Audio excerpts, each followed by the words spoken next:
মধ্যপ্রাচ্যের উত্তেজনাকর পরিস্থিতির মধ্যে ইরানে ইসরায়েলের ক্ষেপণাস্ত্র হামলা নিয়ে নিজেদের অবস্থান স্পষ্ট করেছে দক্ষিণ এশিয়ার পারমাণবিক ক্ষমতাধর রাষ্ট্র পাকিস্তান। ইসরায়েলের হামলাকে গভীর এবং অত্যন্ত দায়িত্বজ্ঞানহীন আখ্যা দিয়ে ঘটনার বিরুদ্ধে কঠোর প্রতিক্রিয়া জানিয়েছেন দেশটির প্রধানমন্ত্রী শাহবাজ শরীফ।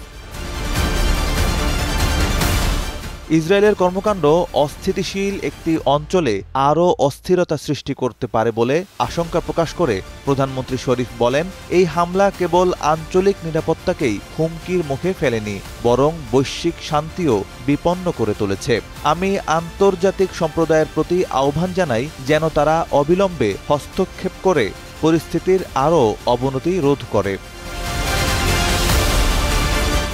আগে থেকেই পাকিস্তানের সঙ্গে ইসরায়েলের কোনো কূটনৈতিক সম্পর্ক নেই। দেশটি বরাবরই ফিলিস্তিনপন্থী অবস্থান নিয়ে এসেছে এবং ইসরায়েলের কর্মকাণ্ডের বিরুদ্ধে কঠোর মনোভাব দেখিয়ে এসেছে। বিশ্লেষকরা মনে করছেন, পাকিস্তানের এই প্রতিক্রিয়া শুধু প্রতিবাদ নয়, বরং একটি বড় কূটনৈতিক বার্তা, যেখানে মুসলিম বিশ্বের ঐক্য এবং আঞ্চলিক স্থিতিশীলতা বজায় রাখার গুরুত্ব তুলে ধরা হয়েছে।